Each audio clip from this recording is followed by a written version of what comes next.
So who would want to buy in the Fillmore? You're gonna find a lot of professionals who love the walkability of it, people who love the music and the culture lovers of this neighborhood, and a lot of people who've been priced out of other neighborhoods because it is a whole lot more affordable here than other neighborhoods.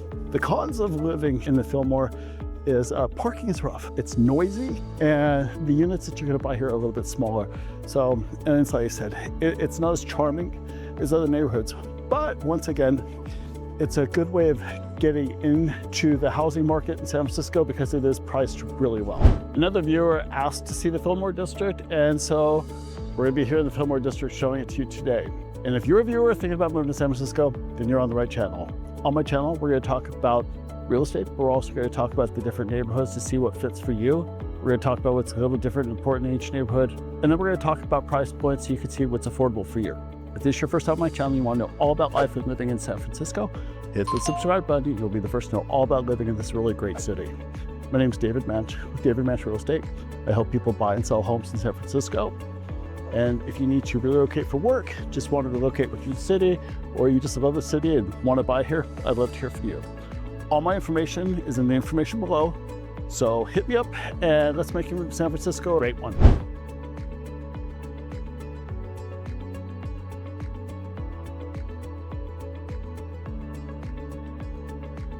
Welcome to the Fillmore district.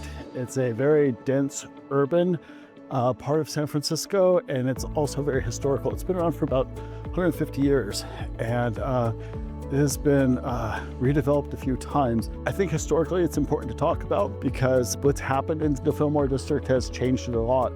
Although it's always stayed somewhat the same, it's always been very nightlife heavy. It's been around for 150 years. After the 1906 earthquake, a lot of people moved out here. In the 1940s and 50s, it became a huge jazz and blues neighborhood. It was called Harlem of the West. And you had big names, Billie Holiday, Ella Fitzgerald, huge names came out here to perform. Then in the 1960s and 70s, it was also getting redeveloped by San Francisco and became part of the counterculture. And you had a lot of the bands from the 60s and 70s that performed out here as well.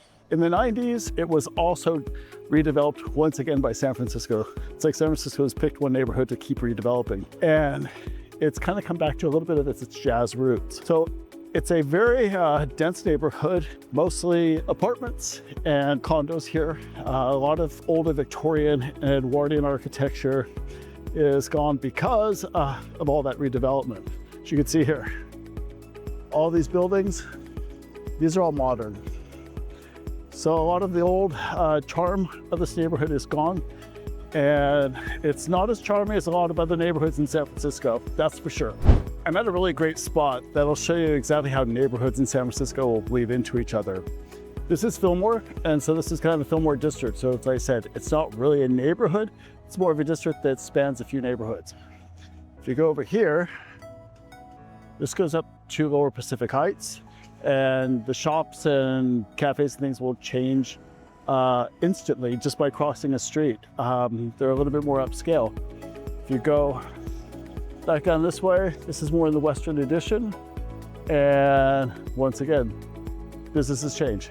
And then right down over here is Japantown. So the Fillmore actually spans into these three neighborhoods, into the Western Addition, Lower Pac Heights, and Japantown, which is right there. And it's just really strange how in San Francisco, neighborhoods will change in a second. Behind me is the Fillmore Auditorium. It's been around for a very long time, and it seats about 1,500 people, and it currently has concerts. It has some of the biggest names that have been around.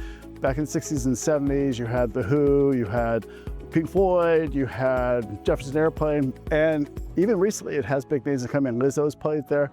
So it's a really, really popular auditorium. Let's talk about some stats for the Fillmore district. It's mostly condos and TIC heavy. There are single family homes here, but you won't find them, and you won't find them for sale very often. And the median price for a condo TIC in the Fillmore is about $622,000. For the median price for a house, if you find one here, is about $1.3 million.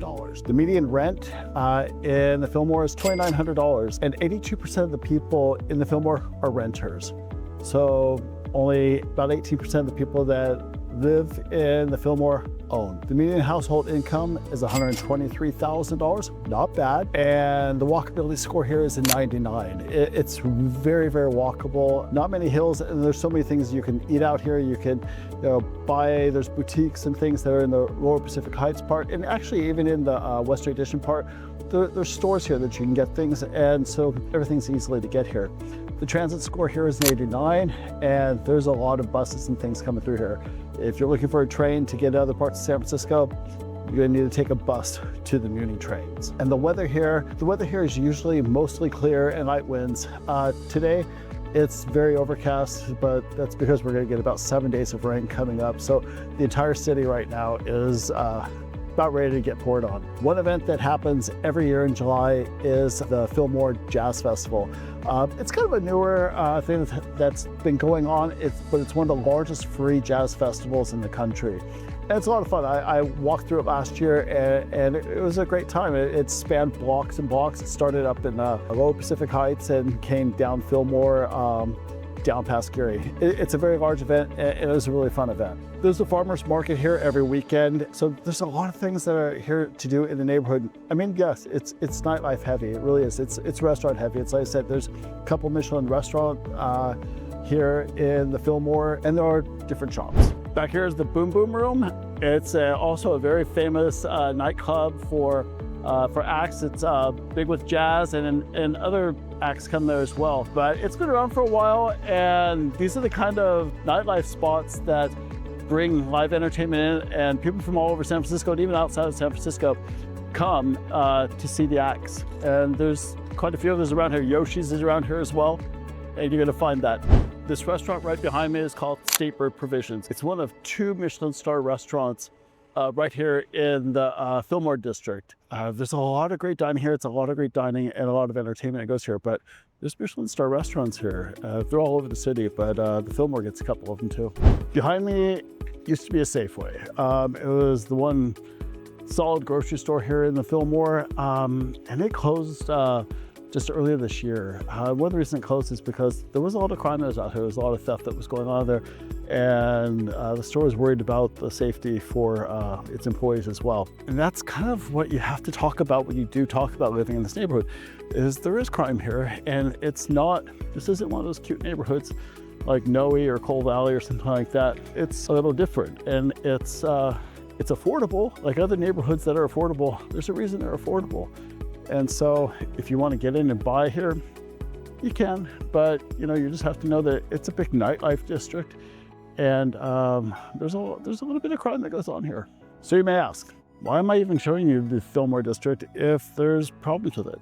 Well, because it's still a dynamic neighborhood with lots to do, and it's an integral part of San Francisco. Like every other major city, you're gonna have parts of it that aren't perfect and that have a little bit more crime than other parts of it. There's some neighborhoods I won't show you at all because they're just not neighborhoods I even want to go into and film. But San Francisco has so many great neighborhoods, and the Fillmore is a good neighborhood. It just has a little bit more problems than some others like Noe Valley or West Portal. But those neighborhoods are a lot more expensive. So if you can afford to live there and not have all the same issues, then there you go.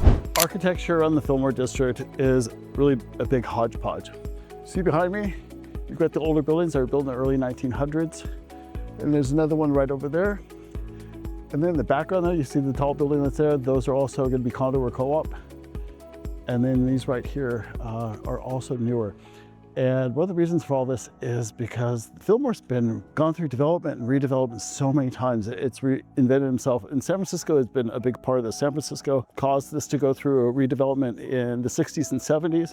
And that's where you got a lot of these, but you get to keep the older buildings as well. And so that's why you're gonna see a lot of different architecture in the Fillmore district. In this complex, and it's a huge complex, it's 3 blocks long, are 2 condos that are for sale, but they're not exactly condos. This is part of a co-op. If you remember, co-op means you're buying into a corporation that owns the property. Both these are exactly the same. They're exactly the same size. They're 1,050 square feet, and they're both 3-bedroom, 1.5 bath. One is selling for $569,000, and the other one is selling for $610,000. The difference between them is one is a little bit more updated than the other one. The problem with these is the HOA fees for both of them is $1,395 a month. That's a lot. You're going to find co-op fees are always going to be a little bit higher. That's a lot here. But the difference is with these, everything's paid for. Your utilities are paid for. You get a parking spot that's assigned. The insurance, repairs, all the things are part of those HOA fees. So it's almost kind of like renting, except for whatever you do on the interior, you get to do. You pay for your own things, your own updates and things like that. So it is a co-op, and you know, with co-ops, you have to apply for the co-op. These were built in 1964. They're older units, not as old as a lot of other buildings here in San Francisco, but it's also a little less expensive. It is cheaper. The median condo price in this area is just about $600,000. So it's just, one's just a little above and one's just below. And it is, once again, you can get in a little bit cheaper than other parts of San Francisco. But the neighborhoods, it is a little rougher. But Japantown is right across the street. And Lower Pacific Heights is just a few blocks up. It's a great location, but it's a little rougher and it's a little bit more nightlife driven over here. So there's our tour of the Fillmore district. It's very, very small, and as I said, there's not a lot to it, except there's a lot of nightlife and a lot of great eating here. A lot of things to do, a little bit shopping. It's not a destination for everybody. It's not. If you want to live in the middle of San Francisco in a dense urban area, it's great. But if you don't, there's other neighborhoods to look for. So thanks for watching. Remember, my videos come out 3 p.m. on Thursday, West Coast time. And if there's a neighborhood you want to see, like somebody wanted to see the Fillmore, hit me up and I'll try to get a video out for you. Thanks for watching.